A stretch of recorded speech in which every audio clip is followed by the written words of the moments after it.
प्रधानमंत्री नरेंद्र मोदी ने महिला दिवस के मौके पर देश की जनता को खुशखबरी दी। रसोई गैस सिलेंडर पर 100 रुपये की कटौती का ऐलान किया गया है। अंतर्राष्ट्रीय महिला दिवस के मौके पर प्रधानमंत्री मोदी ने शुक्रवार को ऐलान किया कि एलपीजी सिलेंडर की कीमतें 100 रुपये कम की जाएगी। प्रधानमंत्री ने ट्विटर पर कहा कि इससे देश भर के लाखों परिवारों के वित्तीय बोझ काफी कम हो जाएगा और विशेष रूप से नारी शक्ति को लाभ होगा। प्रधानमंत्री ने सोशल मीडिया प्लेटफॉर्म एक्स पर लिखा, यह महिलाओं का सशक्त बनाने, उन्हें जीवन जीने में आसानी प्रदान करने की हमारी प्रतिबद्धता के अनुरूप है।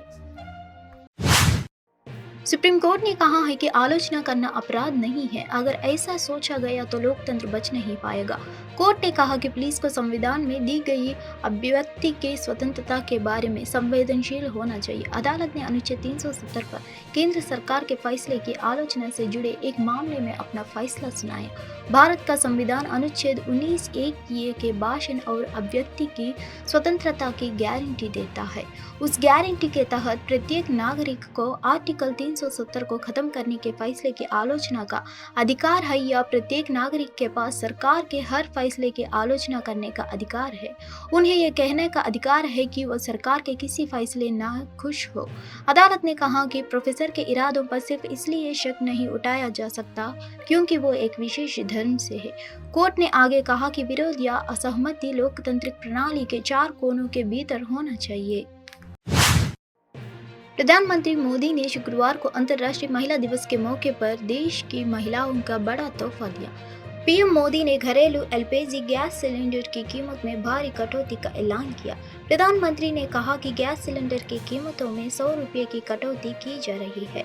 वहीं विपक्ष ने सिलेंडर की कीमतों में कमी करने की टाइमिंग को लेकर सवाल उठाया है। उसका कहना है कि ऐसा चुनाव को ध्यान में रखकर किया गया है। राष्ट्रवादी कांग्रेस पार्टी की सांसद सुप्रिया सुले ने सिलेंडर की कीमतों में हुई कम को एक और जुमला बताया है। उन्होंने कहा, मैं इससे बिल्कुल भी हैरान नहीं हूँ। आप सिर्फ इसकी टाइमिंग को देखिए। ये लोग पिछले 9 सालों से सत्ता में हैं। इन्होंने इस बारे में पहले क्यों नहीं सोचा? सुले ने कहा, जैसे ही इलेक्शन नजदीक आया, मेरा मतलब है कि चुनाव की तारीखों का ऐलान संभवतः अगले 5 या 6 दिनों में कर दिया जाएगा, तभी ऐसा किया गया है। मंत्री एस जयशंकर ने 8 मार्च को 16वें भारत जापान विदेश मंत्री रणनीतिक संवाद के लिए अपनी जापान यात्रा के दौरान कहा कि भारत मायने रखता है क्योंकि हमारी अपनी पहचान के बारे में तीव्र जागरूकता है। भारत का महत्व पिछले 10 वर्ष में देश में हुए बड़े बदलावों के कारण है। एक ऐसा बदलाव जिसे भारत जाने वाला कोई भी व्यक्ति देख सकता है। बुनियादी ढांचे का विकास हो रहा है, शिक्षा का स्तर बदल रहा है, आर्थिक प्रगति अधिक दिखाई दे रही है। इनोवेशन स्टार्टअप के बारे में एक सेराटीन चर्चा है। यह एक बहुत ही आशावादी उज्जीवन समाज है जो अपनी क्षमताओं के प्रति आश्वस्त है। हम क्या कर सकते हैं इसकी समझ बड़ी है। यह इस बारे में है कि हम कौन हैं, ना कि केवल वर्तमान और भविष्य के बारे में। भारत मायने रखता है क्योंकि हमारी अपनी पहचान के बारे में तीव्र जागरूकता है, एस जयशंकर ने कहा है।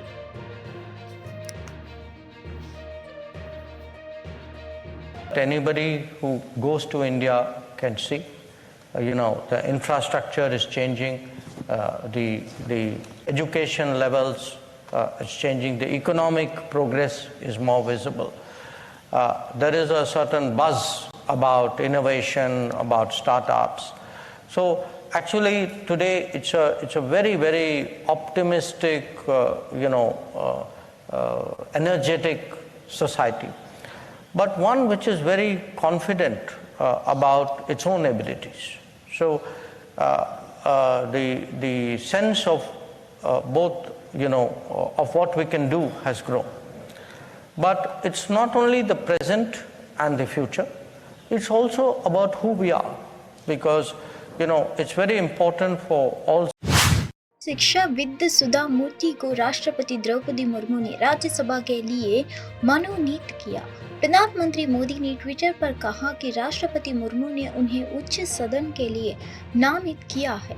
ये घोषणा महिला दिवस पर हो रही है। प्रधानमंत्री नरेंद्र मोदी ने शुक्रवार को राष्ट्रपति द्रौपदी मुर्मू सुधा मूर्ति के राज्यसभा के लिए नामांकन पर खुशी व्यक्त की और इसे हमारी नारी शक्ति का एक शक्तिशाली प्रदर्शन बताया। पीएम मोदी ने ट्विटर पर कहा, मैं उनके सफल संसदीय कार्यकाल की कामना करता हूँ। केंद्र सरकार ने होली से पहले सरकारी कर्मचारियों को बड़ी खुशखबरी दी है। पीएम मोदी ने सरकारी कर्मचारियों को तोहफा देते हुए महंगाई भत्ते यानी डीए में 4% वृद्धि का ऐलान किया है। इसके तहत केंद्र ने इस साल 1 जनवरी से अपनी कर्मचारियों के महंगाई भत्ते को मौजूदा 44% से बढ़ाकर मूल वेतन का 50% करने की घोषणा की है। बता दें कि सरकार ने यह घोषणा ऐसे समय में की है जब आम चुनाव करीब है। जानकारी के मुताबिक लोकसभा चुनाव 2024 से पहले की गई इस घोषणा का लाभ केंद्र सरकार के 1 करोड़ से अधिक कर्मचारियों और पेंशन भोगियों को मिलेगा। केंद्रीय जांच ब्यूरो 8 मार्च को यानी आज निलंबित तृणमूल कांग्रेस नेता शेख शाहजहां को उनकी मेडिकल जांच के लिए कोलकाता के ईएसआई अस्पताल में ले गई। संदेशखाली हिंसा के आरोपी को अपराध जांच विभाग से सीबीआई को सौंप दिया गया है। संदेशखाली के जबरन वसूली, जमीन पर कब्जा और यौन उत्पीड़न के आरोपी शेख शाहजहां को कलकत्ता एचसी के निर्देश के बाद 6 मार्च को सीबीआई को सौंप दिया गया था।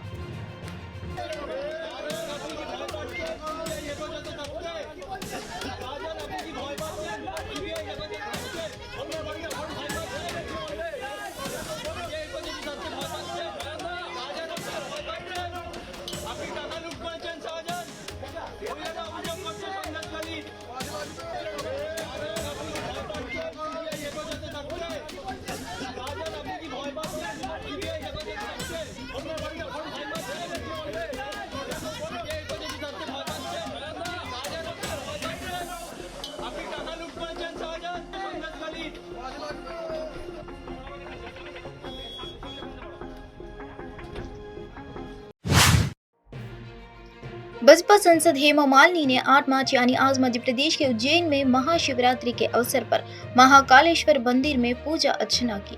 विशेष रूप से महाशिवरात्रि, जिसका अनुवाद भगवान शिव की महान रात है, वह सबको शुभ त्योहारों में से एक माना जाता है। देश या हर साल पूरे देश में बहुत धूमधाम से मनाया जाता है। अच्छे दर्शन हुए और आप सभी को महाशिवरात्रि की बहुत बहुत बधाई है। जैसे यहाँ महाकाल में इतना सुंदर गलियारा बनाया गया है, हम भी चाहते हैं कि बंके बिहारी में भी जल्द ही बनाया जाए ताकि भीड़ को नियंत्रित किया जा सकता है, बीजेपी सांसद हेमा मालिनी ने कहा है।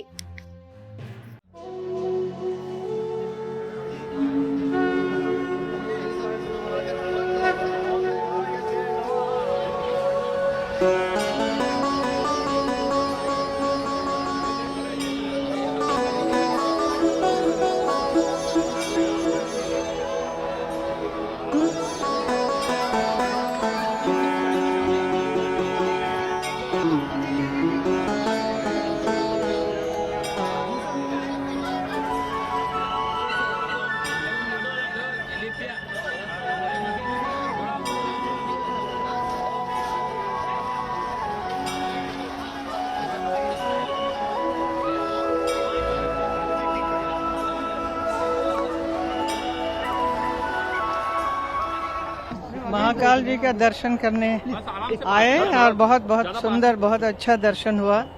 महाशिवरात्रि की आप सबको बहुत बहुत बधाई, शुभकामनाएं सबको, जितने भी ये टीवी देख रहे हैं अभी। बाबा महाकाल से किस प्रकार से कामना की आने वाले समय को लेकर? आने वाले समय में हम तो चाहेंगे कि हमें जो मथुरा का देखने।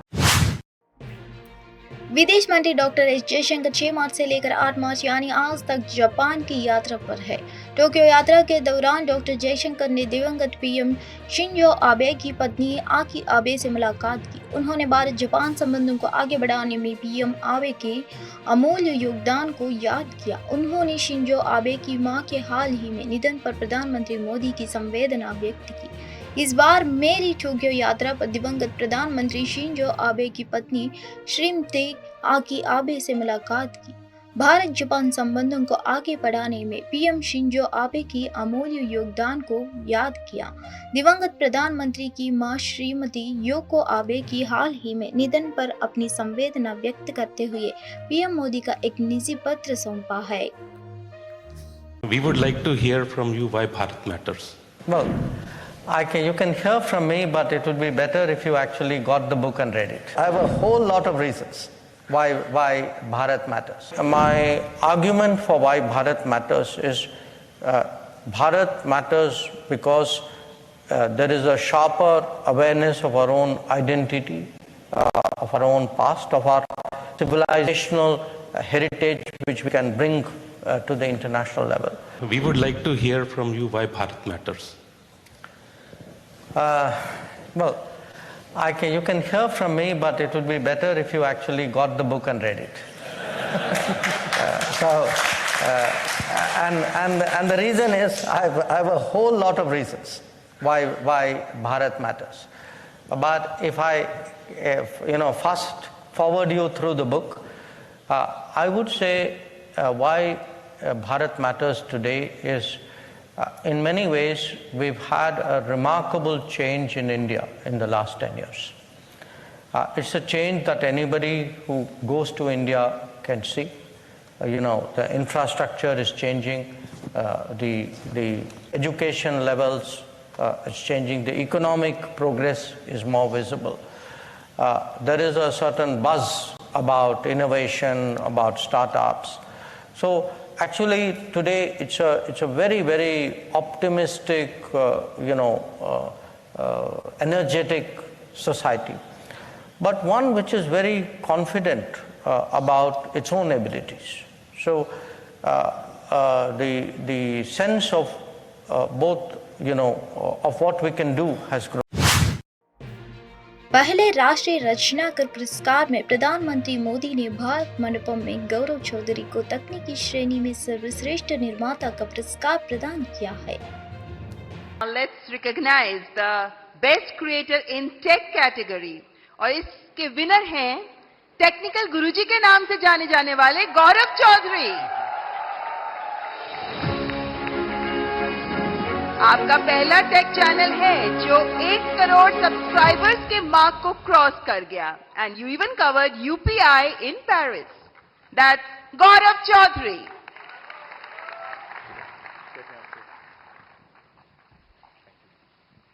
चलिए भाई, आज की दुनिया का इंसान है, कुछ बताएगा हमें।